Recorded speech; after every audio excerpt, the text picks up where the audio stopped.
What's up, YouTube? This is Too Raw for TV. What I'm about to tell you is the most serious and the most credible evidence put forth that President Joe Biden is mentally unfit to serve as President of the United States. I'm reading from an article on MSN.com from Insider.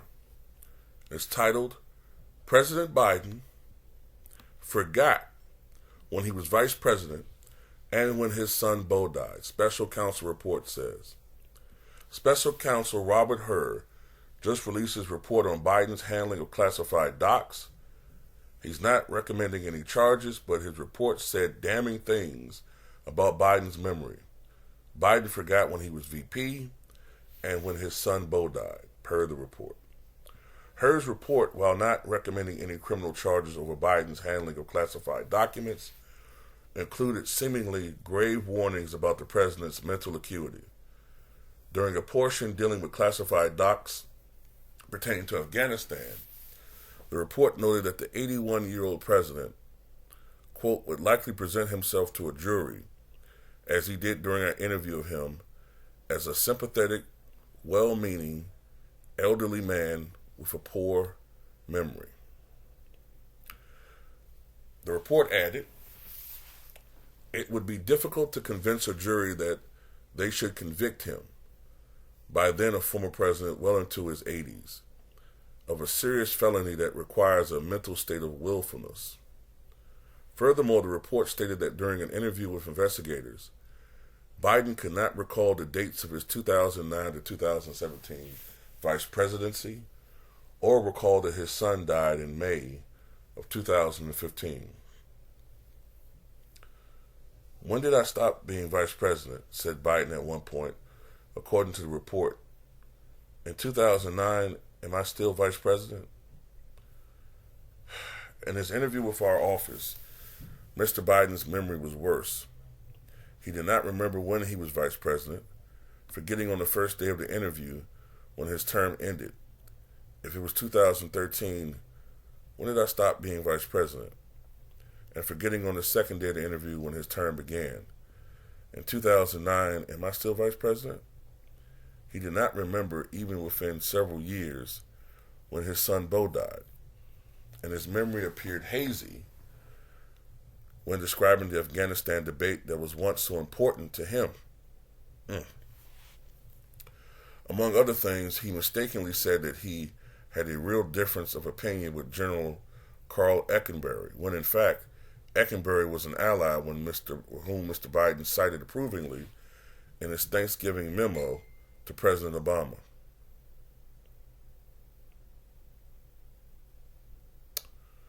Predictably, in a statement, White House counsel Richard Sauber disputed portions of the report. We disagree with a number of inaccurate and inappropriate comments in the special counsel's report, said Sauber. Nonetheless, the most important decision the special counsel made, that no charges are warranted, is firmly based on the facts and evidence. Well, of course you'll back that.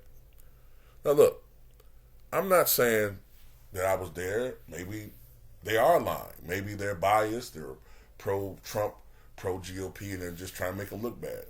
But if that's the case, then why didn't they try to cook some evidence to make Biden look guilty on a criminal level?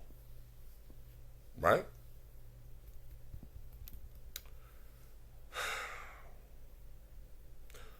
In a letter to a special counsel included at the end of the report, Sauber and Bob Bayer, Biden's personal lawyer, expanded on that critique. The president's inability to recall dates or details of events that happened years ago is neither surprising nor unusual, the duo wrote, noting that many questions dealt with the particulars of staff work to pack, ship, and store materials and furniture in the course of moves between residences. Nah, I'm sorry. That's not normal. That's not normal. I understand not knowing a specific date something happened, but for him to not realize that in 2009 that he just became vice president. I get it. Like, he might forget. Was it 2008, 2009? Somewhere around there, right? But for him to say, 2009, was I still vice president? Well, what the fuck were you doing between 2009 and 2020, Mr. Biden? You don't remember that you just left office in 2017? And that's not normal just because he's 80. Look, President Nixon was very mentally acute up until the time he died of that stroke. Gerald Ford was very mentally acute well into his late 80s. John Adams was mentally acute all the way, when I say mentally acute, I mean mentally sound, all the way until he was 90. The first Bush, until his early 90s, he was mentally acute. Matter of fact, he was mentally acute toward the end. He just couldn't communicate because of the Parkinson's syndrome. So no, that's not an excuse just because you're 81 years old that you can't remember this shit. At a campaign event in New York on Wednesday, Biden confused former German Chancellor Angela Merkel with her predecessor, who has since died. And days before that, he confused French President Emmanuel Macron with Francois Mitterrand, who died in 1996. Over the summer, Biden confused Ukraine with Iraq twice in a 24-hour period. This is the thing. I remember when former President Reagan, I think it was in 1990 or something like that, right? He was, I think he was questioned in court about the Iran-Contra situation, right? And I remember the media killing him because he could not remember a lot of the information that they were asking. He couldn't remember the dates. He couldn't recall meetings. He couldn't recall certain things, right? Now, mind you, at that time, Reagan was 77, right? 77 or 78. It was either 90 or early 91. I think it was 90. But I think it was 77. The media was killing him. Oh, see, we were right all along. Ronald Reagan had Alzheimer's. See, he shouldn't have been president. We had a man with Alzheimer's in the White House. Blah, blah, blah. It was all over the news, right? Now, I want to see if MSNBC or CNN report this.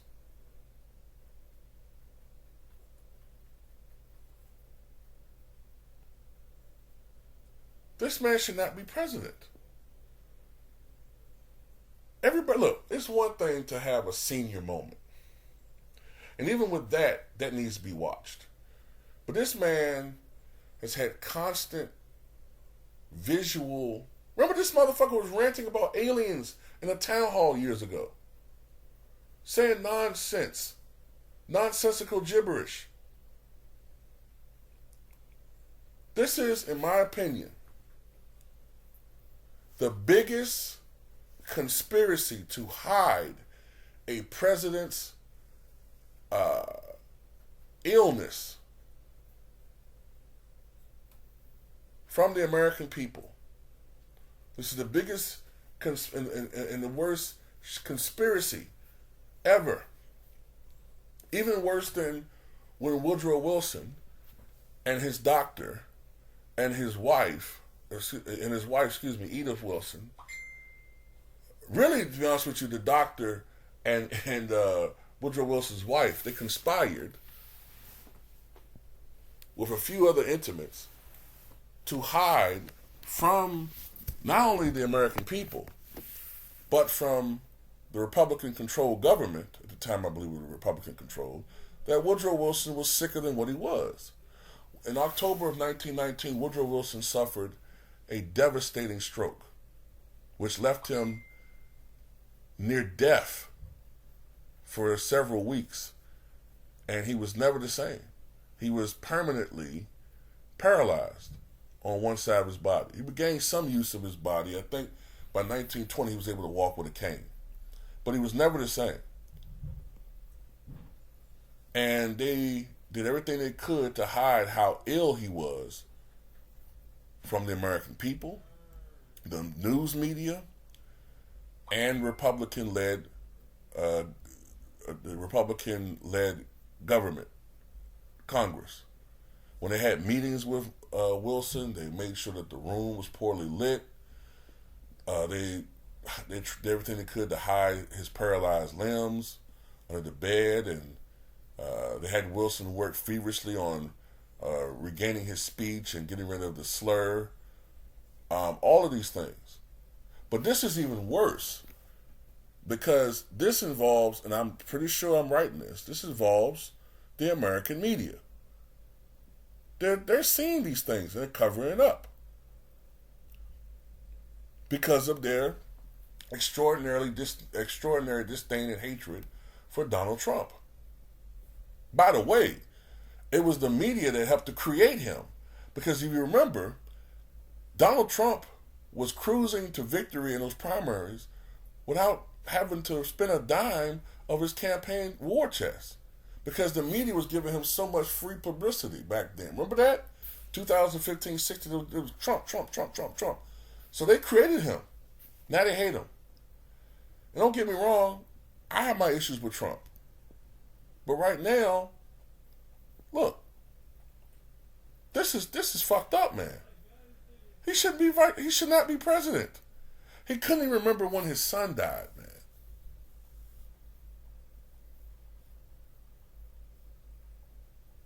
Every time that I've encountered, sadly in my life, when someone who was elderly had those types of issues mentally, they were only a few years away from Alzheimer's.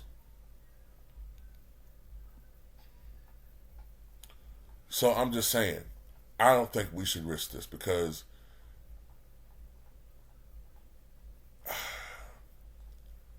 it's going to get to a point where he's going to have to resign, and you know who's going to become president when that happens. If he gets reelected. You know who's going to become president more likely in the next 4 years. Do we really want to risk that? Do we really want to risk that incompetent 304 to be president of the United States?